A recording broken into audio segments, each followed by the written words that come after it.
বেশ কিছুদিন আগে আমি বেবি নকশি কাঁথা ডিটেলস দেখিয়েছিলাম যে কোন কালার উপর কোন ডাইস দিয়ে ডিজাইন করব, কোন সুতা দিয়ে সেলাই করব।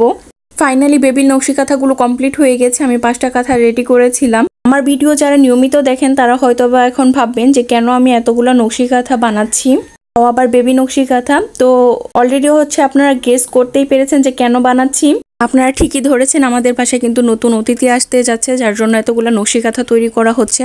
প্রথমে আমি বাসন্তী কালারের মধ্যে একটা কাঁথা তৈরি করেছিলাম। এটা কিন্তু লাল সুতো দিয়ে তৈরি করা, সবগুলোই আমার আম্মু সেলাই করেছে। এই কালারটা যেমন সুন্দর, তার উপরে ডিজাইনটাও অনেক বেশি সুন্দর ফুটেছিল। তো কেমন হয়েছে অবশ্যই কিন্তু আপনারা কমেন্ট করে জানাবেন। কাঁথার মধ্যে এই কালারটা আমার কাছে খুবই বেশি পছন্দের, খুবই বেশি ভালো লাগে আর ফুটে সবকিছুর মধ্যে। এখন অনেকেই হয়তো বা বলবেন যে বেবির জন্য আগে থেকে নকশি কাঁথা বা কাঁথা সেলাই করা ভালো না, বা ওইটা সেলাই করা উচিত না। কিন্তু দেখেন, আমরা শখ করে যখন নকশি কাঁথা তৈরি করি, নকশি কাঁথা কিন্তু একদিন 2 দিনে হয়ে যায় না। এটার জন্য মোটামুটি বেশ একটা টাইম লাগে, যেটা পরে করা পসিবল হয় না। এর জন্যই মূলত আমরা আগেই রেডি করে ফেলেছিলাম। আমি একটা একটা করে সবগুলা কাঁথাই দেখিয়ে দিব যে কোনটা আপনাদের কাছে বেশি ভালো লাগে আর কালারগুলা কেমন হয়েছে, কেমন ফুটেছে, সবগুলাই কিন্তু কমেন্ট করে জানাবেন।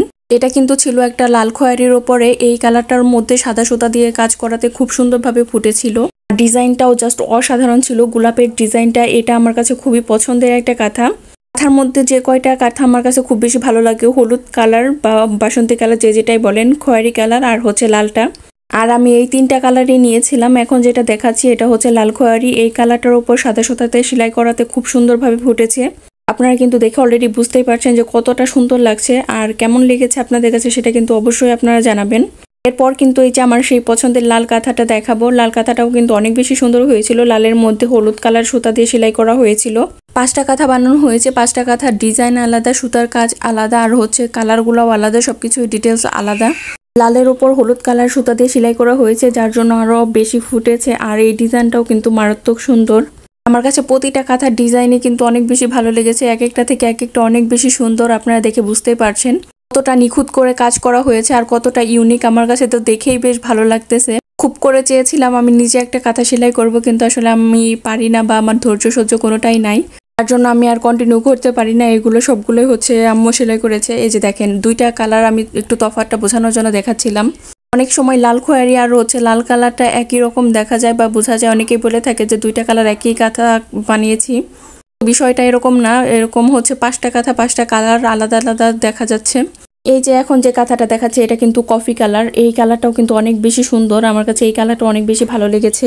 এই কালারটার ওপর গোলাপি কালারটা অনেক বেশি সুন্দর লাগতেছিল। গোলাপি কালারটা অনেক বেশি সুন্দর ফুটেছিল, তাই গোলাপি কালার দিয়ে সেলাই করা হয়েছে। আর ডিজাইনটাও কিন্তু বেশ সুন্দর, অনেক বেশি ভালো লাগতেছে দেখতে। আমার কাছে প্রত্যেকটা কাঁথাই অনেক বেশি সুন্দর লেগেছে, কোনোটা থেকে কোনোটা কম না। সবগুলাই কিন্তু অনেক বেশি সুন্দর আর ইউনিক ডিজাইন ছিল। তো কোন ডিজাইনটা, কোন কাঁথাটা আপনাদের কাছে সবথেকে বেশি ভালো লেগেছে সেটা কিন্তু অবশ্যই কমেন্ট করে জানাবেন। এই যে লাস্ট একটা কাঁথা, এটা মেজেন্টা কালার বলে না কি বলে জানি না, বেগুনি বেগুনি একটা কালার। তো এই কালারটার উপরেও অনেক সুন্দর একটা ডিজাইন করা ছিল, ফুল একটা ডিজাইন। এই ডিজাইনটা অনেক বেশি সুন্দর ছিল। আর এই ডিজাইনটার উপর সবুজ কালার সুতা দিয়ে সেলাই করা হয়েছে, টিয়া কালার বলে যেটাকে আর কি। কিন্তু এই কালারটা দেখতেও অনেক বেশি সুন্দর ছিল, এই কাঁথাটার সাথে অনেক বেশি মানিয়েছিল। আমি প্রথম থেকে চিন্তা করেছিলাম যে ঘরে থাকা যে সুতাগুলো আছে এগুলো আমি ইউজ করবো, আর একদম মিলিয়ে মিলিয়ে করব। তো এই সুতাটার সাথে এই কালারটা বেশ যাচ্ছিল। দেখেন কত সুন্দর লাগতেছিল। প্রত্যেকটা কাঁথাই কিন্তু অনেক বেশি সুন্দর। তো আপনাদের কাছে কোনটা বেশি ভালো লেগেছে অবশ্যই কিন্তু কমেন্ট করে জানাবেন। আর আমরা এই কাঁথাগুলো এত ছোট করেও বানিয়েছিলাম না, আবার খুব বেশি বড়ও ছিল না, মোটামুটি অ্যাভারেজ ছিল। আমরা 2.5 গজ কাপড় দিয়ে ফুল কমপ্লিট করে ফেলেছিলাম। 2.5 গজ করে কাপড় লেগেছিল, যাতে মোটামুটি বেশ একটু বড়ই হয়। দোকানে যে নকশি কাঁথাগুলো পাওয়া যায় ওইটা কিন্তু আরো সাইজে এটার অর্ধেক হবে। আর ওগুলো কিন্তু এত বেশি ভালো ফিনিশিং হয় না, আর কাপড়ও বেশ ভালো থাকে না। এটা কিন্তু একদম পিওর সুতি কাপড়ের উপর তৈরি করা হয়েছে। ধুয়ে একদম সুন্দর চকচক করে রেখে দিয়েছি।